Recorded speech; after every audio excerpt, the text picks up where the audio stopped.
Hi viewers, how are you? Welcome again to your IELTS channel. Today I'm joined by Sharon. Sharon was my former student.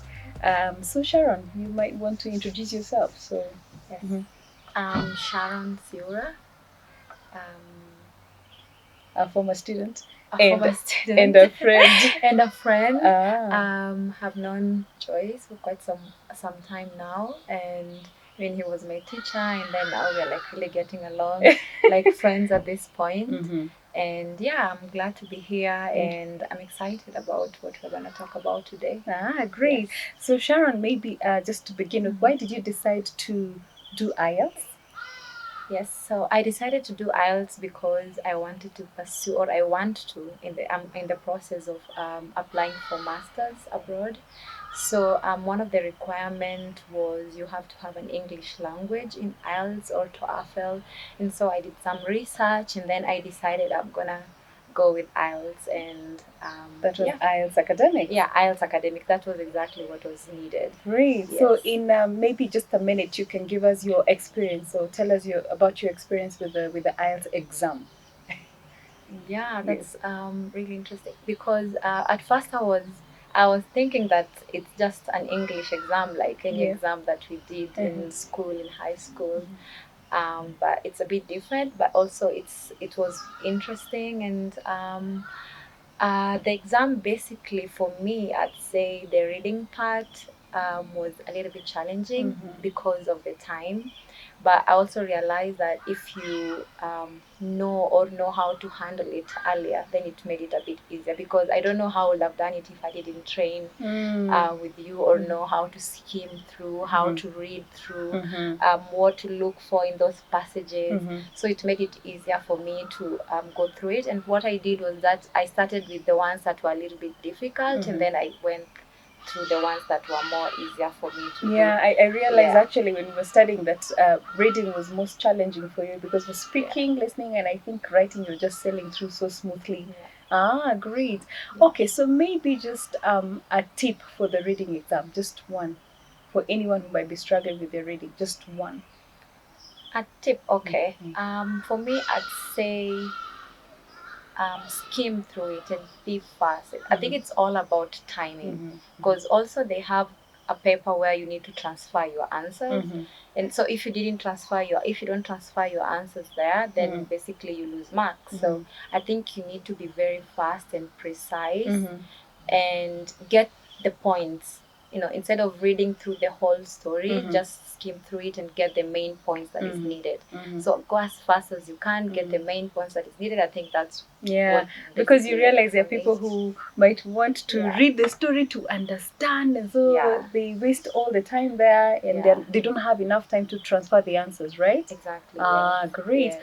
Okay, fine. So again, what was most challenging for you in the reading test? Maybe some of the questions that were most challenging. I know we have the true, false, not given questions. We have the 1 word, 2 words answers. We have the multiple choice where you have to choose a specific answer.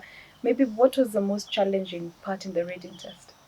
Yeah, for me, I think it was the true false questions, not given. Is it true, false, not given? Yes, true, false, and not given. Yes. It's been a while since I did it, so I kind of don't really remember so well. But I think it was that part, and maybe the ones where you're supposed to put letters, or the Roman numbers. Exactly. Those the ones. matching, the matching. Yes, the great. matching. Okay, fine. So Sharon, there are people who have not done well in their IELTS exam. You're lucky that you actually did the first take and you performed well. So, and I know you're very happy, because I remember you texting me, and we were definitely very excited. What would you tell someone like that? Someone who has failed their IELTS, or maybe just not done well. What would you advise them? Yeah, to not give up. It's just a first trial. If you fail, continue.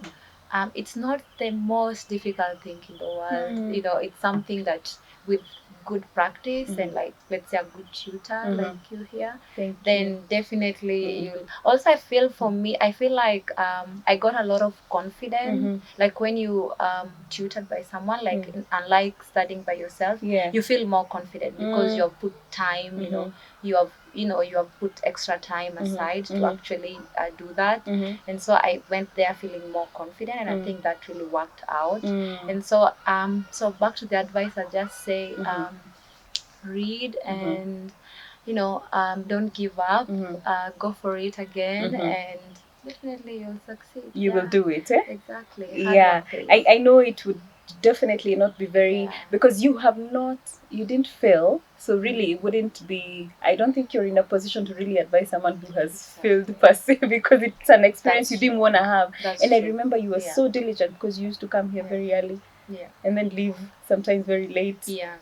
So I think it's about dedication also. It's definitely about dedication. To what extent is it also about your own effort? What exactly were you doing at home as you were preparing for this exam?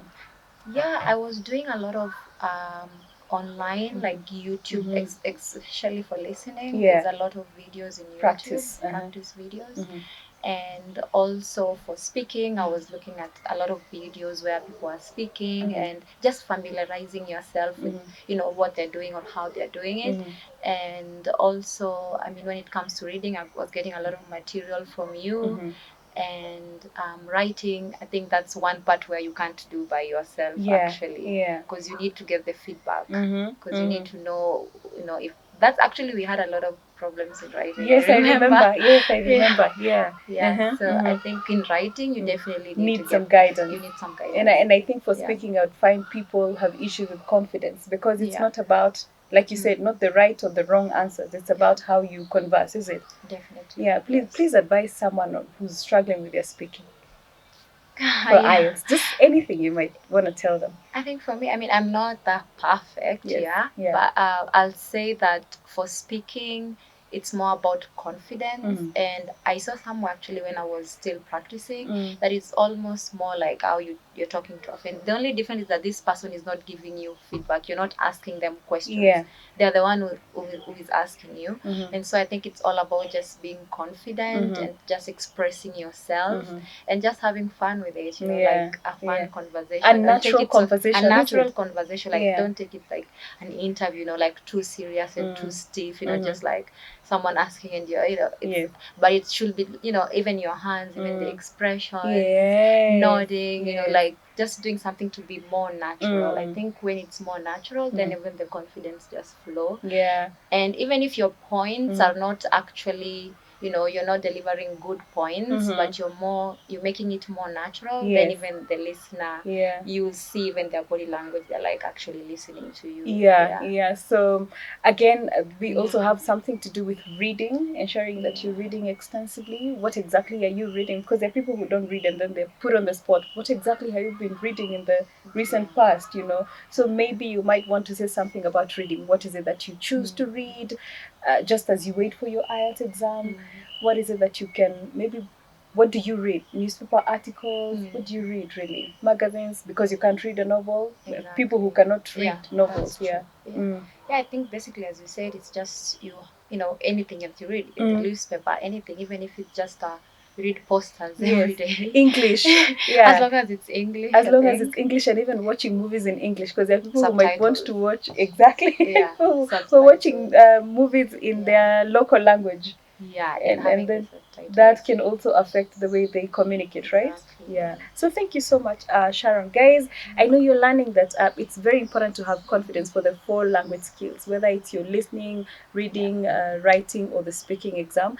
And also your spelling, punctuation, and grammar also does count. But mostly, I think from Sharon, we're learning that it's very important to be confident when we're doing this test. And it's important also to prepare as much as you can. So great, Sharon. Maybe final remarks or your parting shot? Thank you so much, by the way, for coming, because now we are about to, I don't know when you leave, but I'm praying to God that I might be coming to visit you wherever you're going to be, because this is a success story. But maybe your final remarks or maybe your parting shot. Tell us something.